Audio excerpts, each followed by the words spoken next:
Is your resume designed for ATS, Applicant Tracking System? If not, your resume will be rejected.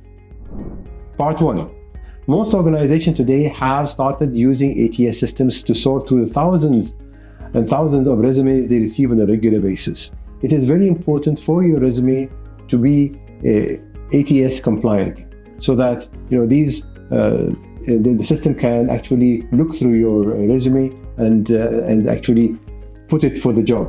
Your resume must have the keywords that the ATS systems are looking for. Each job has a specific algorithm and a specific keyword that the algorithm is looking for. So if your resume does not have these keywords with them, your resume will be rejected, or it will be put in another pile, of rejected resumes.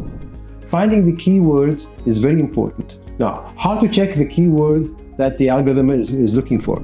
Part 2, creating an ATS-friendly resume. Step 1, use a simple layout.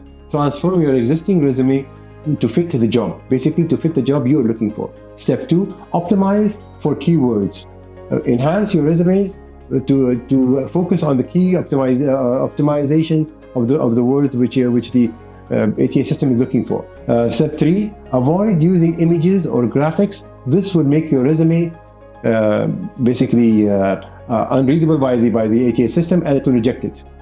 Step 4, organize sections clearly. So you must organize all the sections clearly. Step 5, proofread for errors. Step 6, save in the right format. Basically, it's good to use Times Roman. This is the best format to use for a resume, so especially for the ATS system. Test it with an ATS checker, very important, and a few more steps that need to be followed. Thank you.